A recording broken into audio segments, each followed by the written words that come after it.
You're listening to The Critical Thought, where we challenge our listeners to use critical thinking when examining the teachings of Jehovah's Witnesses. Hey, this is Lady C. I want to welcome you to another episode of The Critical Thought. And today I have in my studio Shayla Riggle. And it is just so amazing and awesome to be sitting here having a chit chat with her about her experience. And she actually has a production company that helps to develop, finance, and distribute content for content creators. And so she's going to be talking all about her life and experiences as one of Jehovah's Witnesses, and also giving you a little bit of a front row seat as to what she's doing after leaving this group. So Shayla, thank you so much for being on the program. Thank you. I really appreciate it, Lady C. It's interesting. It's full circle. It's full circle talking to you. It has been an interesting journey from the time that I woke up. I mean, the moment I woke, interestingly enough, when I woke up, your YouTube page was the first page that I found. Yeah, you were, I mean, because I think you touched base with me probably, what you said, 2016. And yes. I remembered you because I remember we had this conversation about, how you're getting people and helping them to distribute on like Netflix and Hulu and things like that. And then all of a sudden I was like, what happened to the lady's email? I couldn't find her email, right? So then when you reached out to me a couple weeks ago, I was like, oh, here she is, So it is so great to get back reconnected with you. And I say that to say this, that there's a lot of other people that I'm looking for that if they're listening to this broadcast, then they could actually try to reach out to me again if they haven't heard from me. Because I mean, we get so many emails, I can only imagine. Yeah. Yeah. So Shayla, you want to tell us a little bit about, how you became one of Jehovah's Witnesses and how your family got involved with this group? Sure. Well, I was 7 when we started going to the Kingdom Hall. My mom, she had unfortunately lost her mom really early. And I think my mom was just going through a lot and was really looking for something, just, anything at that point. And lo and behold, we got a knock on our door. And then we started going to the Kingdom Hall. And so I started going to the Kingdom Hall at 7. And from there, I was baptized at 14. And then I was a pioneer. I served in the French congregation. I served on, well, I know they're not calling it the Regional Build Committee anymore, but I served on that. And then I served where the need is great. So I was, very active within the organization. And then my father got baptized around when I was 25. So I would say about 5 years ago, my parents came clean to me and told me that the person that I thought was my dad is not my biological father, that my biological father, in fact, died in at the time that they told me he had died 2 years prior to that. So I was never going to get an opportunity to, talk to him or understand anything really. And so I thought to myself, well, gosh, if they can lie to me about that, what else are they lying to me about? So I went home and I got on. I just decided to Google and YouTube things. And interestingly enough, Lady C, you were the first person that I came across. And then I came across the Australian Commission, and I can't even begin to describe the feeling at that particular time. I was already in a really dark place, but then to find out that not only everything that I thought I was a lie, but everything that I thought that I stood for and believed in was a lie. So that was really, really rough time.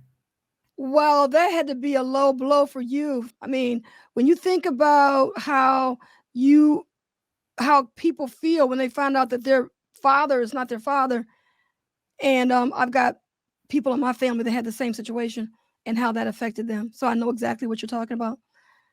But then when you Googled to say, hey, what else are they lying about, or what else are they withholding, to find out about your whole belief system. See, that's a whole nother situation. Your whole belief system is wrong. Yes. Prior to you Googling this religion to find out, hey, what else are they looking at? What else am I dealing with? Did you ever have any doubts about this religion being the truth? Oh my goodness. I had several doubts, and the doubts stemmed from when I was a kid. My mother, and much to her credit, raised me to be a critical thinker, to just not accept what people tell you. She's always stressed that. She's always said, you think for yourself.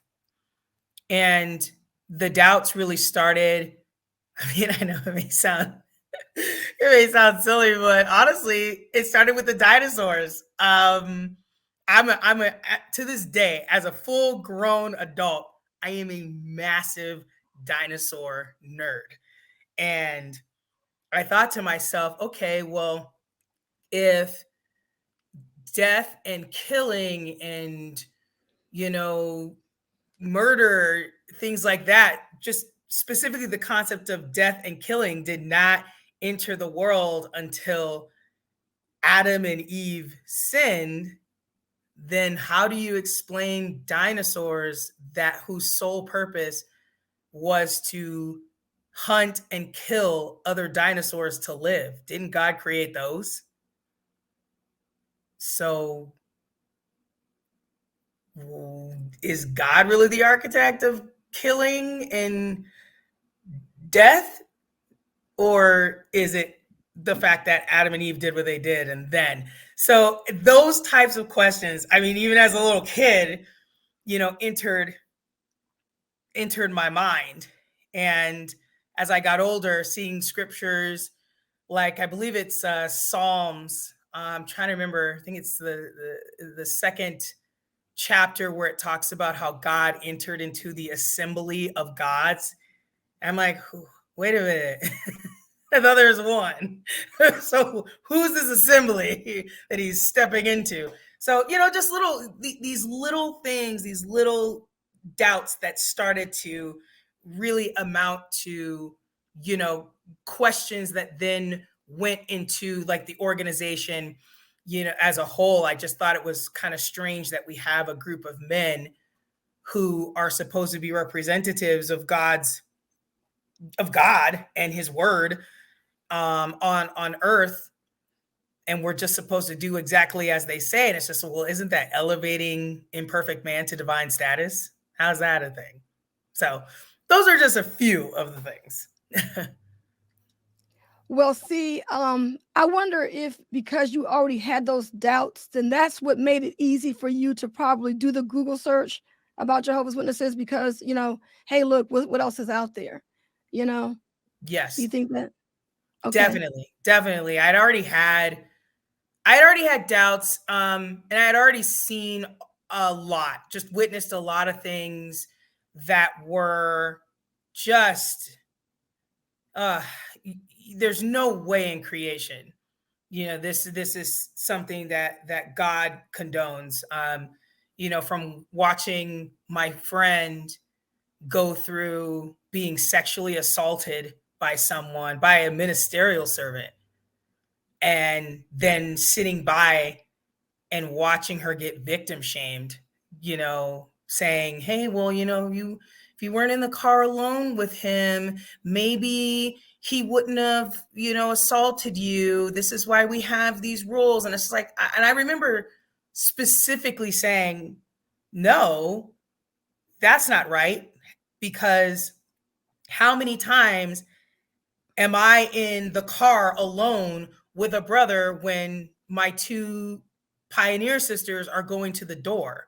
So how does that logic make sense? At the end of the day, being alone in a car with somebody does not give anyone the right to physically assault you. It just, that doesn't go together.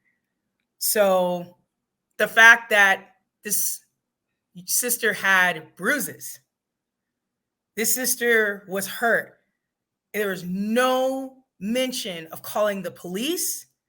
There was no asking her, hey, would you like to press charges? There was none of that. And that to me was one of the biggest red flags that I thought to myself, this could easily have been me. You know, when you think about it, I always had people to tell me when they experience anything negative in the organization that Jehovah is going to clean it out of his organization, and we as his followers should wait on that. How did you feel about that theory? When I heard about what, you hear that concept of we should just, wait on it. Okay, well then why do the police exist? Why do, if we're waiting on Jehovah to clean up things, well, why does this fellowshipping happen? If you're waiting on God to do it, then why are you, putting yourself in the position of judge and jury to do that? So do we not want to deal with this type of situation, such as sexual and physical assault, because we don't want any bad press, or are we truly waiting on God to fix it? It's just, to me, it sounds like a scapegoat to avoid dealing with the actual legitimate problem, which is sexual assault and crime. I don't believe it says anything in there about waiting to press charges when someone puts their hands on you. I don't call that scripture. Exactly. I agree. That's a good point. I mean, because you could always keep on like pushing that goalpost back, but they choose to keep it. They choose to keep the post where they want it to be. Yes. When it suits them. Yes. But then we want to push this goalpost back when it doesn't suit our needs, and it doesn't suit their needs to call the police, because if they do, it's going to make them stand out like a sore thumb and like, look at this. They got another one. They got like 5 now. They had in the last 6 months, we got a call for 25 different incidents. I mean, they don't want to be a statistic in somebody's database, although they got us in theirs. Exactly.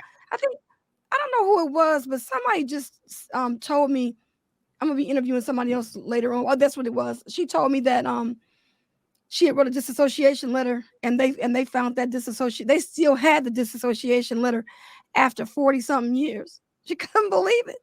Wow. And they still had the disassociation letter, right?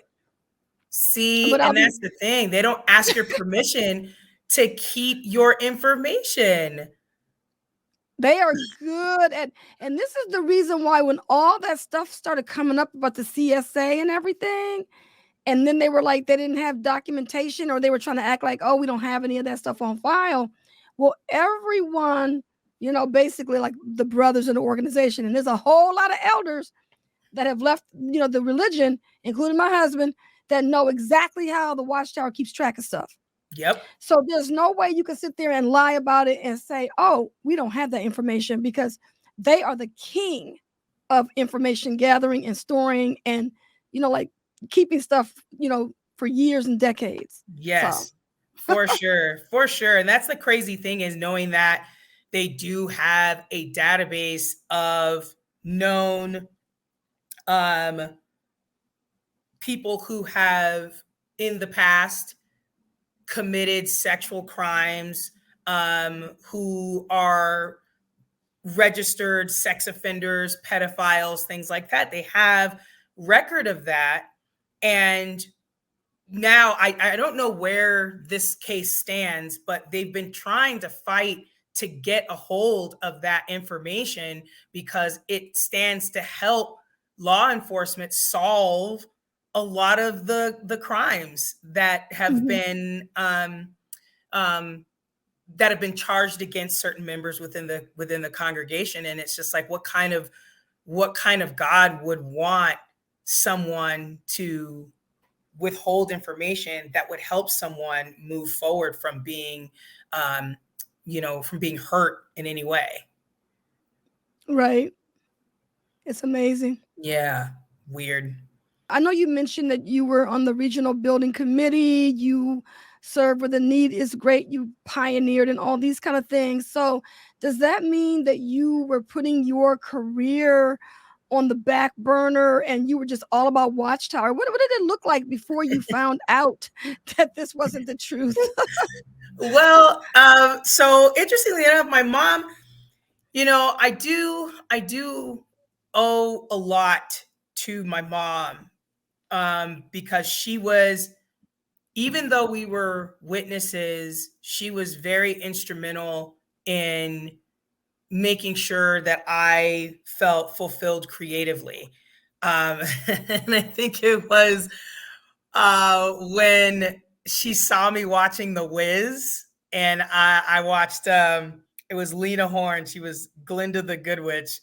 And she said I was just mesmerized by it. So she had me, she's like, I think I got to put her in some classes. And so I've been doing film and television ever since I was a little kid. I mean, I booked my first national commercial when I was 11. And so, she never discouraged creativity within our household. And so it's only as we've gotten older, that things have changed. But I went to theater school for college, and I still knew the fine line though, with what I was supposed to do and what I wasn't supposed to do. And so there came a point where I did put my entire career on the back burner. I remember when I made like the official decision to pioneer and to really throw myself into the organization. I had gotten a call from a director that I had auditioned in front of, and they cast me in a film that I cannot say. But it was a solid one. And I turned it down. I think about that. Oh, you're kidding me. So let me ask you this. You can't say the name of the film. I understand that. Yep. But did this film go on to be successful? Is it a household name today? Yes, it is. Oh my goodness. And would you have been given a main role in that? Supporting. Okay. So okay. Yeah, I don't even know if I've told my parents that. It's just what I thought was the right thing to do. Mm-hmm. So that's a rough one. It's a rough one. And I'm gonna tell you something too. And see, people could be listening to your experience and saying, well, look, at least she got to go to theater school. But you got to also look at it from the angle of look at the decisions and how this religion, influenced you to throw away an opportunity. So even though you were on this path and you were, getting educated and stuff like that, there were still decisions being made that you were going back to them as their, like the measuring stick of how you should accept or reject an opportunity. Right. Absolutely correct. The organization played a huge role in the decisions I made, even in theater school, the types of roles that I was going to take. It's interesting because as an actor, writer, producer now, I completely understand why there was a huge creative gap for me. And why I just couldn't emote. I just couldn't give all that I could have. And I think because with the organization, it's programmed in your head to be guarded. Safeguard your heart, safeguard your mind. So we're taught to be that. And that is the antithesis of what you need to be when you are an actor. They're like, no, give it all. You can't. So it's different. That's true. You're right. You are absolutely right. And I mean, like I didn't go to college right out of high school, and I eventually graduated. But when I think about how I didn't even try, I mean, just talking about science, and I had this attitude, oh, there's no such thing as a Big Bang theory and all that kind of stuff, right? So I was doing just enough to get by, Right. and then I ordered my first microscope a couple weeks ago. And and I was looking at that, and I was like, wow, I'm going back to my childhood because I can check things out that I didn't do in school. But it's an interesting when you look back on your life and how you were raised as a Jehovah's Witness, it like you said, it had a big impact on the Huge. different things. Huge. Huge. I mean, just even speaking with my therapist, she had really helped me to understand. She's like, Shayla, you really lived in a constant state of fight or flight. She says, not just religiously, just in being a Black woman existing in the world. She says, you add that on top of your religious belief. She says, no wonder it's hard for you to really let go and to really relax and to trust, because at any moment someone can pull you into a back room and say they saw you doing this, or you said this to this person and this is an inappropriate thing, and then they show you a bunch of scriptures as to why it is. You never know when that's going to happen to you, or when someone that you love and admire and adore is going to get announced, oh, they're disfellowshipped, and now you're trained to cut off immediately, completely disassociate. Your heart and your brain have to be separate from the emotional attachments that you've made to this person. So living in a state like that your entire life, that's tough. That's very tough. So like when you discovered that this was not the truth, was it the discovery of this not being the truth, or discovering that this was not your biological father that really sent you to the therapist? What got you to that therapist? Honestly, it was the overwhelming thoughts of no longer being here, and the suicidal thoughts that I had. And it just stemmed from all of it, really. It stemmed from knowing that the one person, not, I really tip my hat off to my mom for, being as strong as she was, and, raising me by herself for a time. And it's just knowing that your biological father is like, I could be dead or alive. I could be dead in a ditch somewhere, and this person would not have cared. And, having that thought, and then having the thought process of, wait a minute, this religious belief that I really thought was the truth is not. That's the nucleus of who I am. So who am I? Do I need to be here? Those thoughts is what took me to therapy, because at the time he's now my husband, but I was seeing he was my boyfriend at the time, and he gave me this look, and he says, I remember him looking at me and telling me, look, I love you more than words can say. And I do not, what did he say to me? He says, I don't imagine my life without you. So I'm really going to need you to go to therapy to really work this out.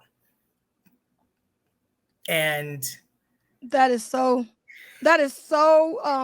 an adorable statement, loving statement to make.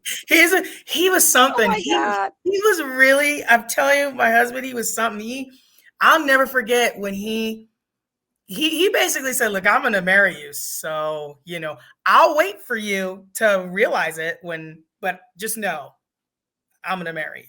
So, oh man, that is so touching. That's so heartwarming to hear that, to really hear that, because you can really see the unconditional love, the stuff that we didn't get as Jehovah's Witnesses. It's like, oh, well, they got to just get their life together in a new system. Right. I'm not lying, because I remember there was because we talked to so many people through our channel, and there was this one experience that came down the pipe where this man had married somebody that was 20 years older than him, and his whole attitude was, who cares? Because in the new system, we're going to all grow back to being young again anyway. So in his mind, being married to an older woman, that it was just fine, because that's just how it was, But I was like, oh wow. So everything that we did as Jehovah's Witnesses was all about in due time, in the future, in the near future, Jehovah's going to take care of it. We're going to be young again. We're going to be perfect people. Everything is going to be fixed in that new system. So no matter what you do right now, it's going to get fixed later. No matter what you're dealing with now, it's going to get fixed later. Exactly. That's the thing, is that what will always ring in my mind is when I was sitting across from an elder and I was explaining to him the whole situation that happened, with my parents. And I had expressed, hey, I'm in therapy at this point, and I'm working through a lot of emotional trauma and a lot of things. And his brother looked me square in my face and said, well, we're going to get you trusting God. So then that way you won't need therapy. Oh my goodness. See what I'm saying? See, like, okay, now wait a minute. He said that they're gonna get you to trust in God. Yeah. Okay, so what part of I'm here at the Kingdom Hall and I'm doing what I'm supposed to be doing did he not get? He didn't think that was enough. He didn't think that you had something that could be disjointed from what you're learning at the Kingdom Hall that you need as a human. Because it's not about trusting in God in some cases. Right. At some point, we do have issues as humans that need to be taken care of. And a lot of the issues may not all be in the same category. Right. Like some things are like spiritual, some things are mental, some things are, physical, whatever we have to do, like eating, right. All the different things we got to do.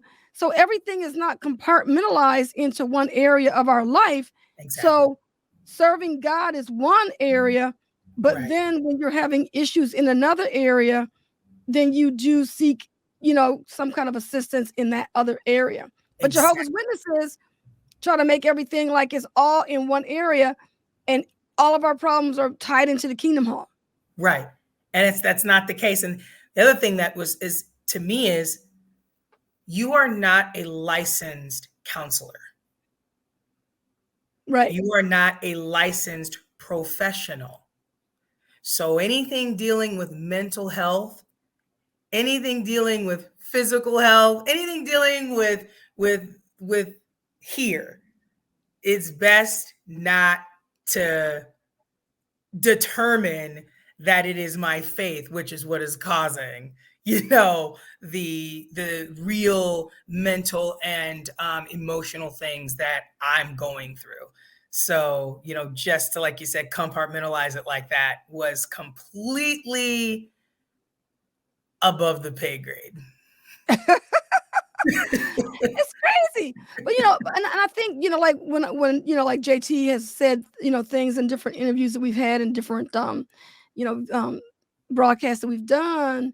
And that was always the issue that came up was, how much Jehovah's Witness, Watchtower related activities are you doing?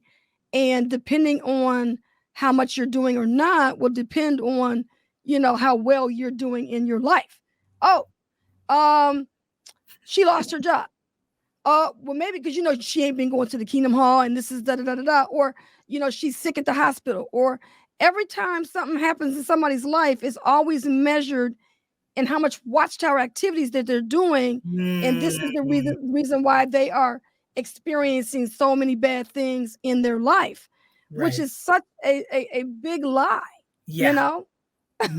Massive. And it's just like, you didn't think that person lost their job because they were spending 70 hours.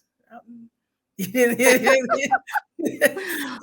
economy got bad and we just had to get rid of all the people. Well, you didn't know that they got rid of like 500 other people at the company she worked for, or whatever, It could be anything. But they want to make everything. They want to demonize the person, right?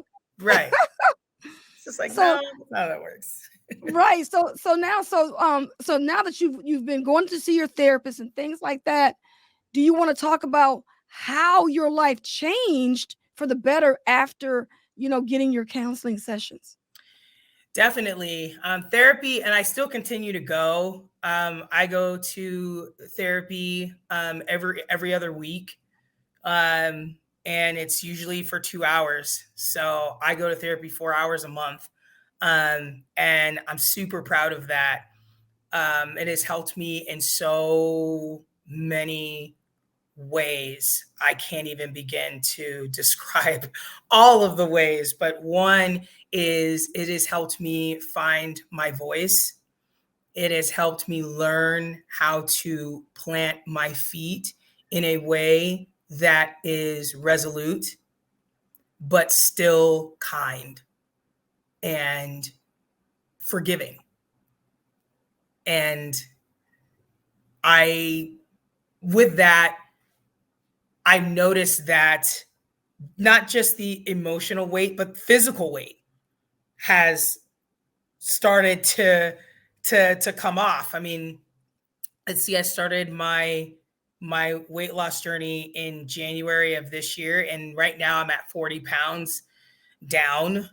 And it's taken me quite a few years to really shed a lot of things. And the great thing about therapy is that it's helped me to understand that my emotions, they're okay to have. It's okay to be angry about things. It's okay to be sad, about things and express it, but learn how to express them in a healthy way. So the feelings of absolute betrayal, the feelings of, feeling like I've been duped, that has been channeled in ways artistically for myself that have really, really paid off. So I'm grateful for therapy. I definitely, recommend that for if anybody is on the fence about it.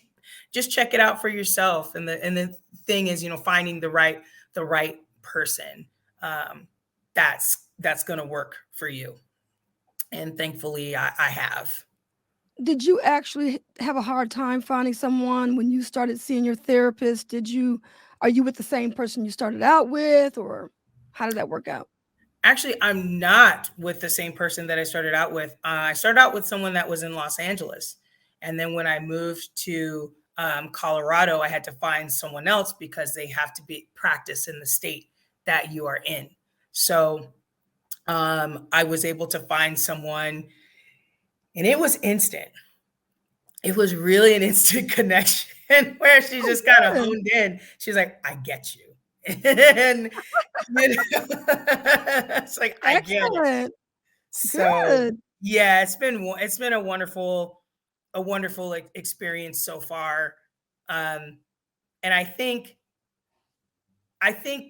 understanding just psychology it helped me understand some of the tactics that I believe the organization uses.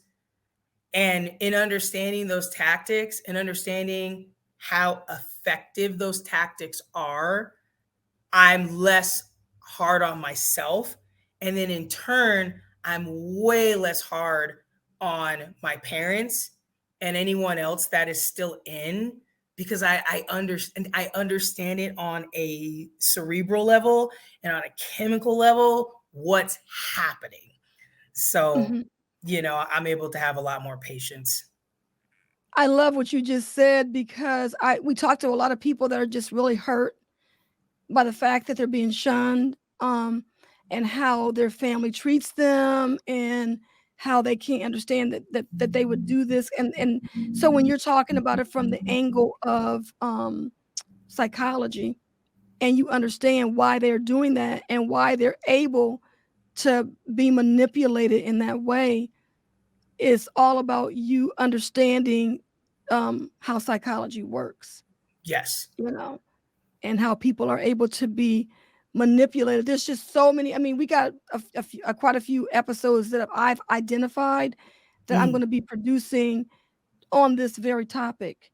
Oh, that's amazing. And it is amazing. And it's interesting how it's like there's nothing new under the sun, because the techniques that the Watchtower uses to manipulate its members is the same thing that other organizations use to do the same thing. Yep. So it's nothing new. It's just a different environment. It's just a different organization that's employing these different things onto their members. One of the things I do, I heard you mention that you have a 2-hour therapy session. Yes. And I know that all my life I've only known it to be 1 hour. And a lot of times people are like, oh my goodness, 1 hour is up already. Yep. What do you think? How do you think the 2-hour session helps over the 1 hour? And is there a method to why you're doing that? I think because the 1 hour, it does go pretty quickly. And with the 2 hours, I feel like, we're able to really discuss, you really do deep dives, into certain issues that I'm having. And I find that for me, I look at therapy as it is definitely a solution. And so when I'm doing the 2 hours, it is very much solution based, to find tools to help me move throughout my day, to help me move throughout my life. And it helps in my communication to not just my husband, but my siblings, people I work with, my business partners, and I think those tools, it's hard to get those, 1 hour at a time.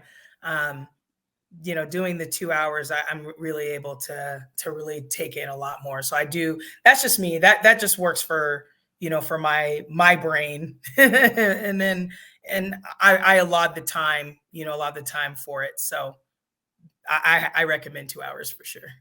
Okay.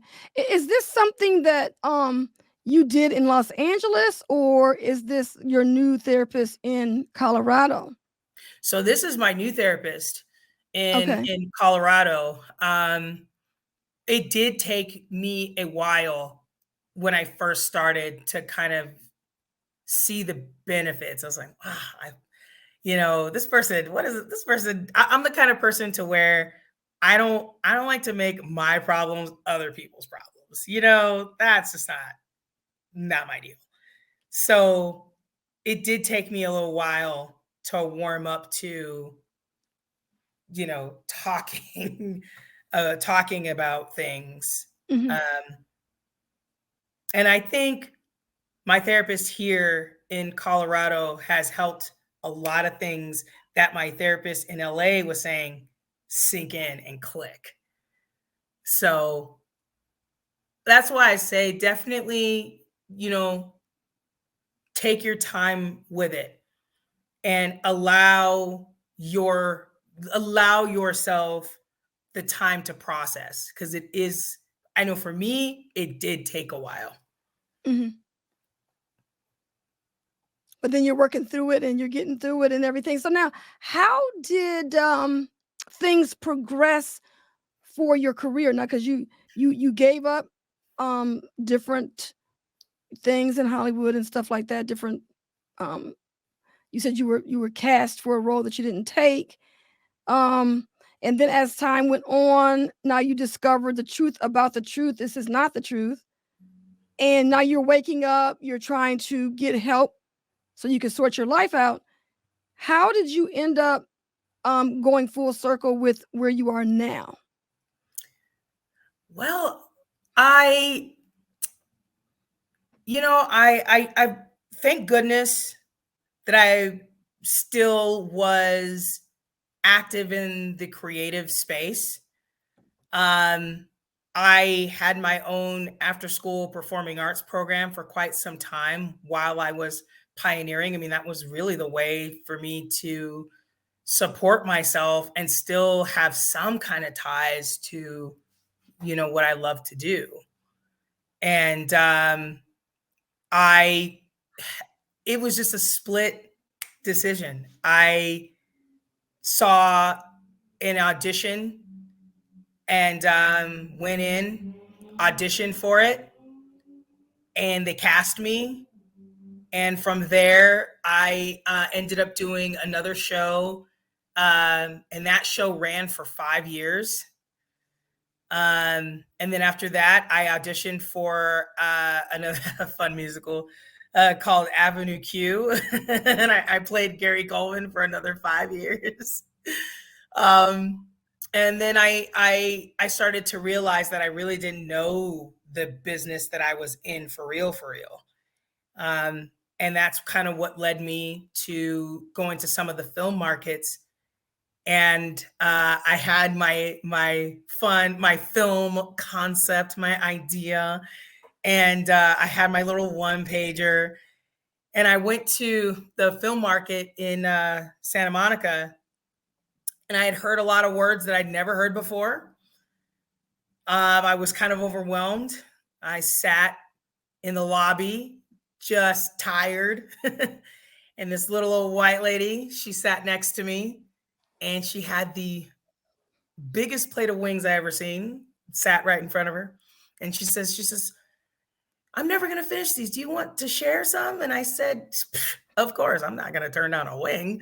So we sat and talked, and she ended up being the vice president of acquisitions for a distribution company. And she had said, I think you'd be good at this. And I said, really? She says, yeah, you should. I'd love to have dinner with you and my brother. He's the owner of the company. And I was like, well, can I bring a guest? Because, this is Hollyweird. So she she allowed me. I brought my guest with me, and they offered me a job right then and there on the spot. Said, would you like to learn television, film, sales, and distribution? I said, absolutely. So I took a break from acting and learned the business. And then I got with my business partner. I had known my business partner from casting her in one of my plays. And that was back in 2017. And now we're in 2022. We have sold 6,000 films worldwide. We have sold in 80 different countries, and we have raised, we're at the $7 million mark for financing raised for BIPOC independent filmmakers. We just shot our first feature film in-house that my business partner and I wrote. It was my business partner's brainchild. And we shot that in Australia.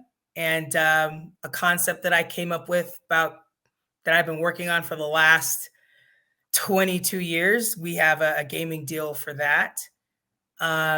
So I have to say it's worked out. Well, that is so impressive. It's amazing how when you see, what the thing is, and I'm really happy for you too. Congratulations on all these accomplishments. And I think that when you put yourself out there. So you were here at the American Film Market in Santa Monica, California. And, if you think about it, if you were actually trying to be this outstanding Jehovah's Witness, that would have been a networking event you would have never made it to. No.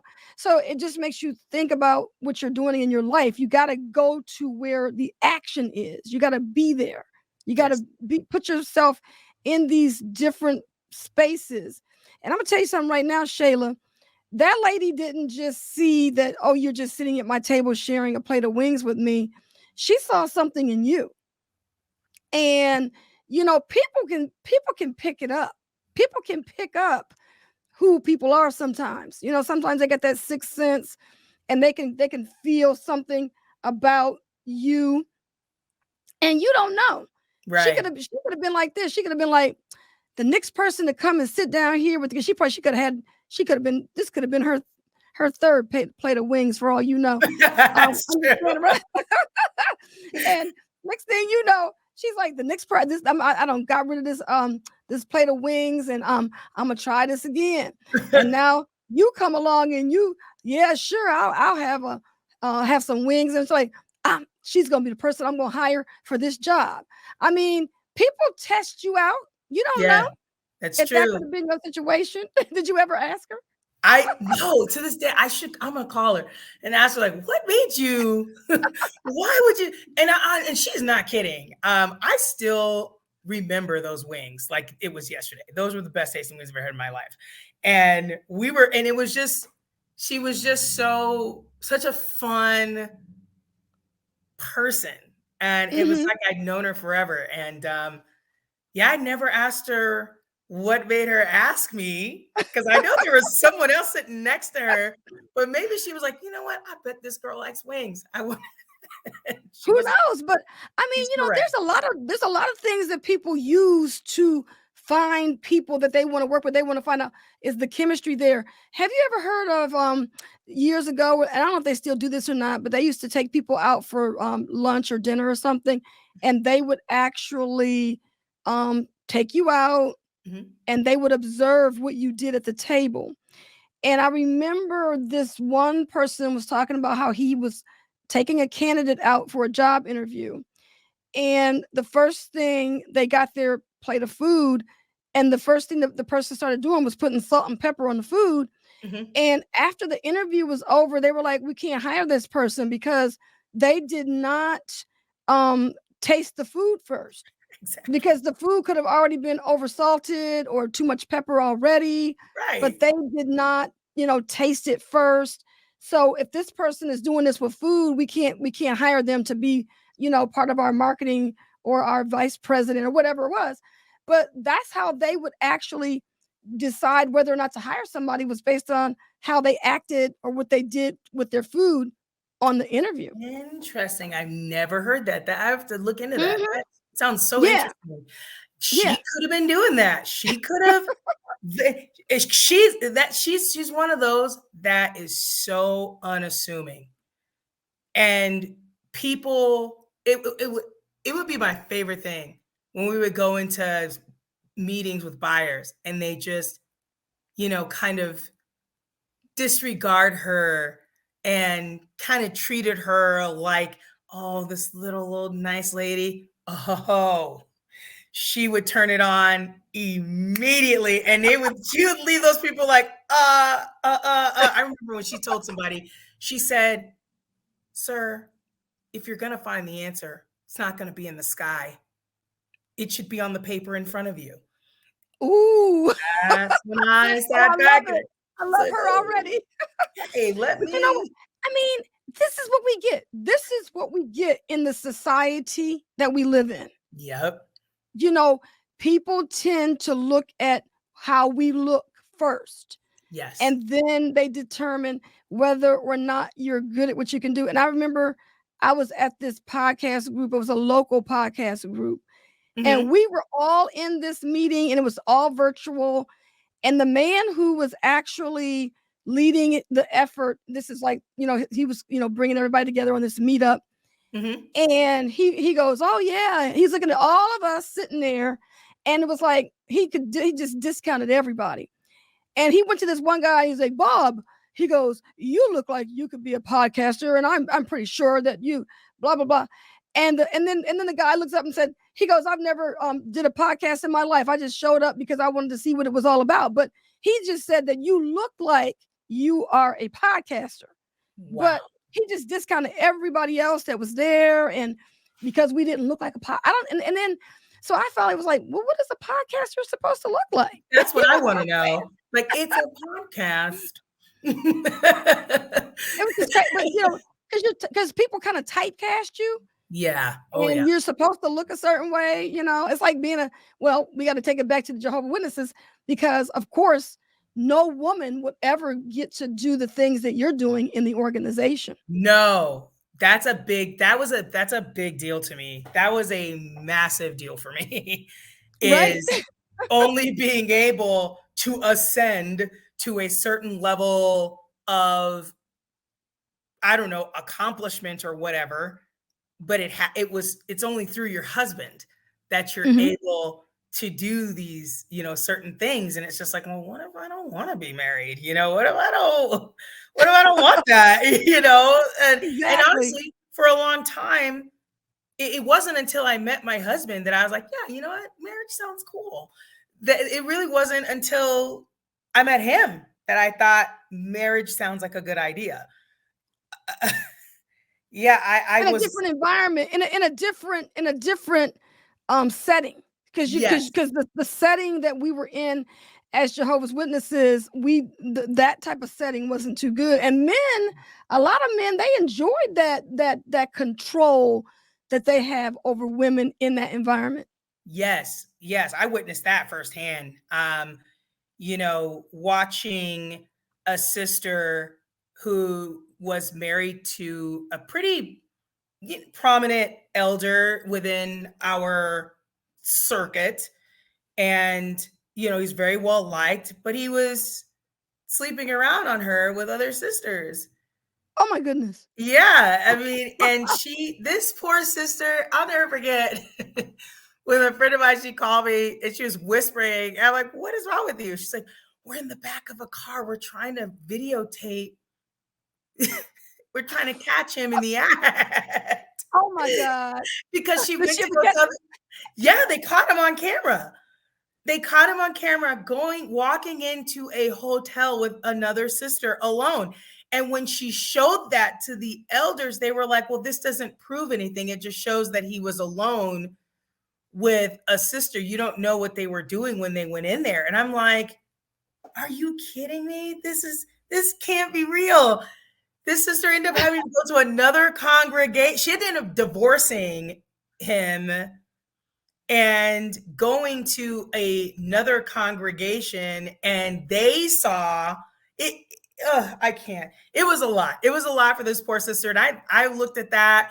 I was like, oh no. And the other like stamp for me where I'm like, I am not getting married. I was like, oh, this is ridiculous.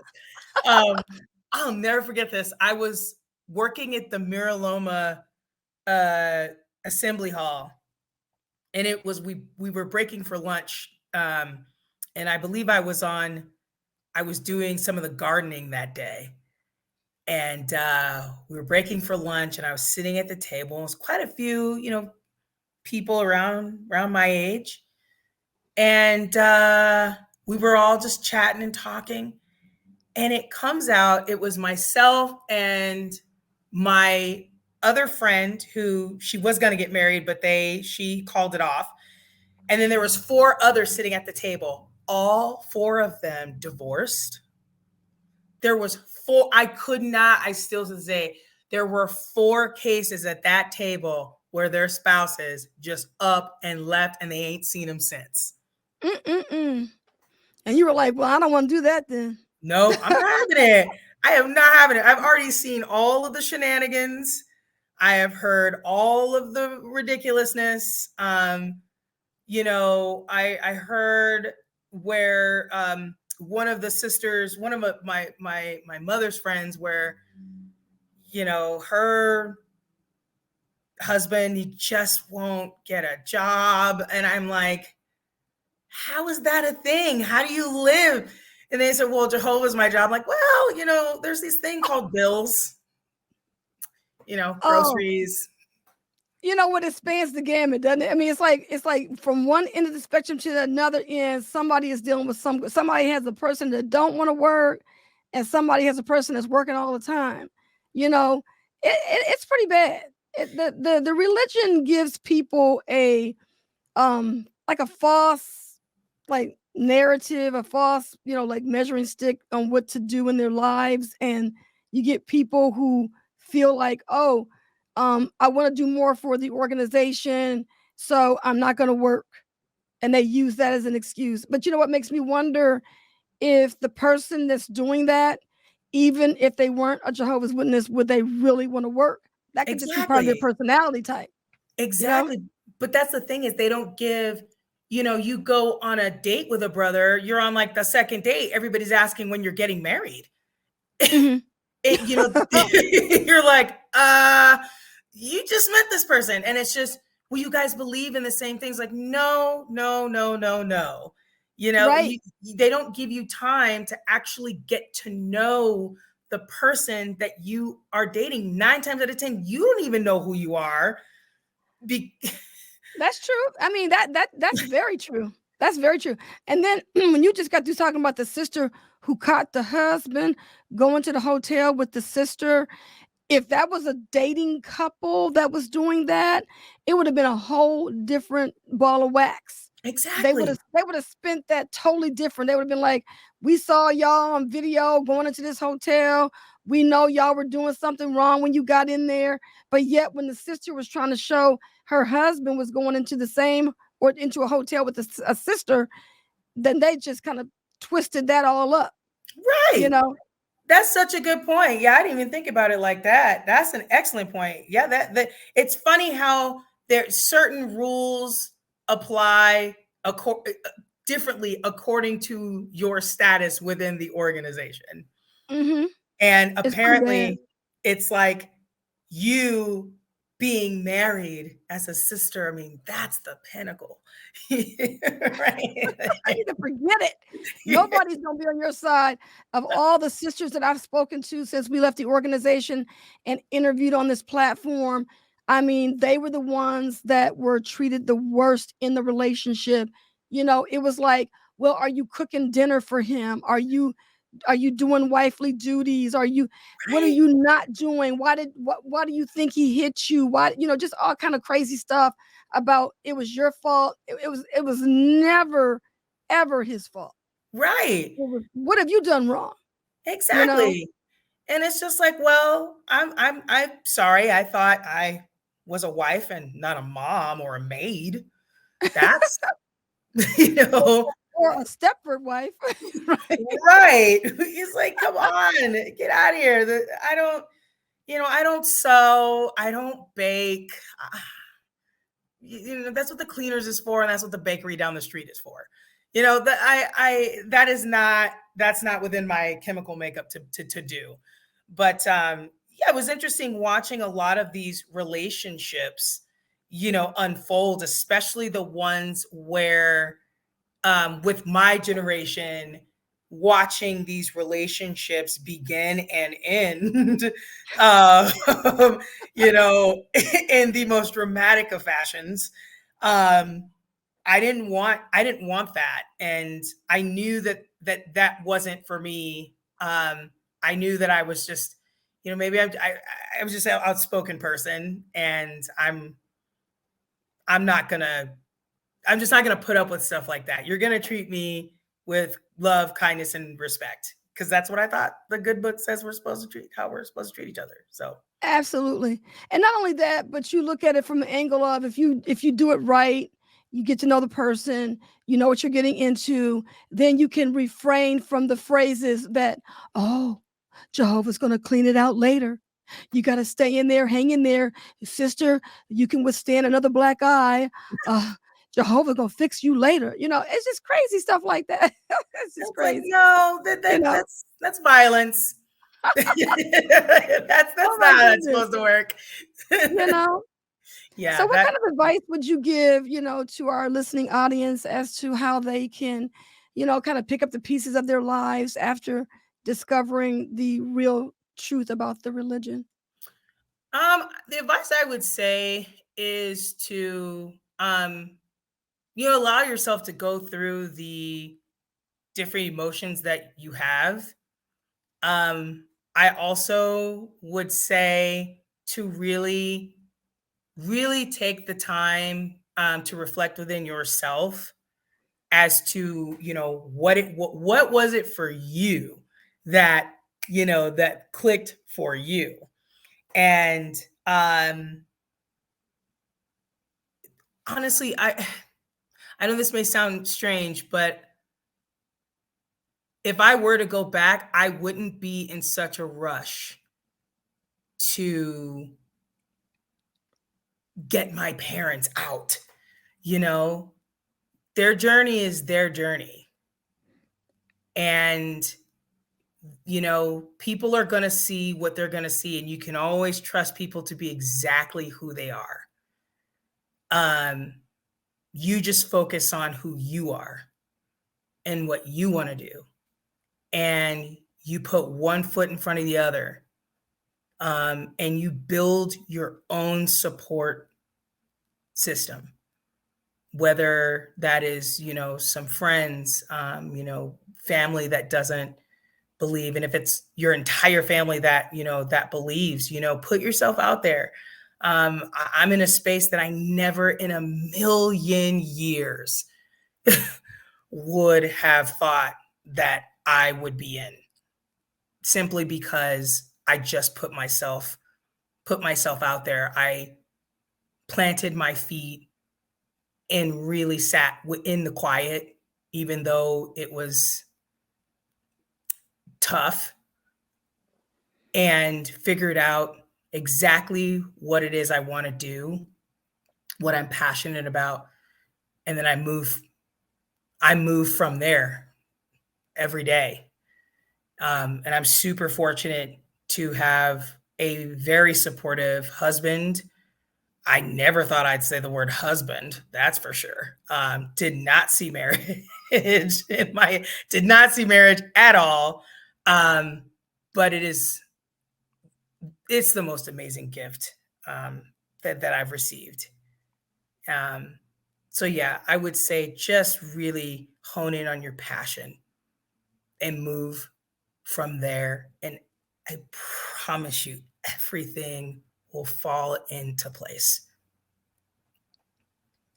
That is excellent advice. I can't tell you how many times we receive correspondence from people saying, "How can I wake up my mom and my dad, my family? How do I get my family out?" And it's very, like you said, it's their journey. Yeah. I feel like when I explain it this way about my own self. Sometimes people, they want to have everybody experience the world the way they experience it. Mm-hmm. And so you end up wanting to show people, check this out. You got to be interested in this because I'm interested and I saw something that's really neat and I want to share this, but everybody don't want to share that. Right. The other thing is people don't want you to find their solution. Right. When little kids are growing up and you show them how to do it. No, don't show me. Let me figure it out on my own. Right? Mm-hmm. I figure that when most people find something on their own, they're gonna go for it. Yes. But when you show, hey, look, I want to show you this on this page and da da da da, and they're like, I don't want to see that. Right. No matter what they feel, it might be true. Some things may, like resonate, and some things may, but it's like, no. That's not my personality type. My personality type is not about letting you tell me what you think you saw about this and that. If I discover it on my own, I'm okay with that. Right. But if somebody shows me, I'm not gonna deal with that. I'm gonna stick with this over here. And that's what I'm starting to see. I'm starting to see that more and more from people. That's so true. That's such a good point. Oh, that's so good. And it's so true. Yeah, it has to be in them. It has to be on their own accord. And yes, you love them. They're your family. They are your brother, your sister, your mom, your dad, or whomever. But at the end of the day, the journey is yours. Their journey is theirs. And all you can do is love and respect that person in the way that is best. People are going to love how they're going to accept it. And from their standpoint, they're loving you. That's what is really going on in their brain. They really believe they're loving you. Let them believe it. I love my parents very much. I absolutely forgive them for, what they felt like they had to do. At the end of the day, we're just people trying to do the best that we possibly can. And we don't get a blueprint. We don't get an instructional manual, and how to, how to Right. navigate life. And, you Right. absolutely don't get an instructional manual on how to, raise kids. And I'm sure I'll have a even deeper understanding, once my husband and I, have one, I'll have a deeper understanding of my mother and her decision then, So yeah, I love them. I love them very much. And if ever they needed anything, it wouldn't be an issue, of course, because and I'm not moving from a place of trying to please God or because that's what the Bible says or what the organization. I'm doing that because that's just genuinely in me to do. I don't need anyone or outside influence to tell me to be a good person and to make myself available when someone needs it. Right. That's good. I mean, that's a good quality to have, because it's like, once again, we're talking about unconditional love. We're talking about someone who doesn't need a book to tell them what your innate desires is telling you to do, because you realize that this is my parents, my family. You have that natural affection for your family. Yeah. But Shayla, this has been a really good discussion. I enjoyed chit-chatting with you here, girl.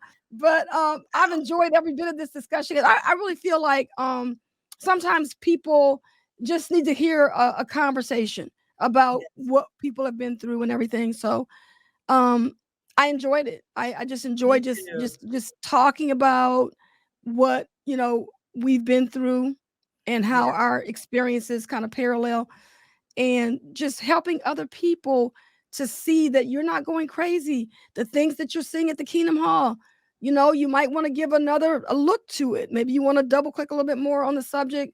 Do like Shayla did, go and check out what's going on online. If you don't want somebody else telling you what you should be thinking and feeling, maybe you might want to go out and look at some things on your own. And you could be the person that discovers it, But whatever you do, don't just sit there waiting for the end to come, because there's a lot of things, like Shayla has mentioned in this discussion, that there's some living that you got to do, some exploring, besides just sitting there waiting for some magical moment in a new system. Right. So Shayla, I want to thank you so much for being on the program.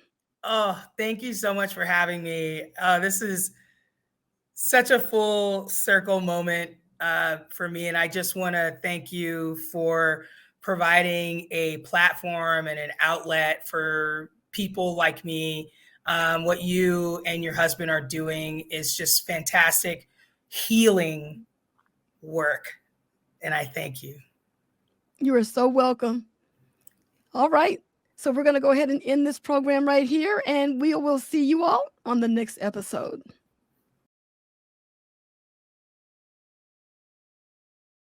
This program was sponsored by Critical Thinkers.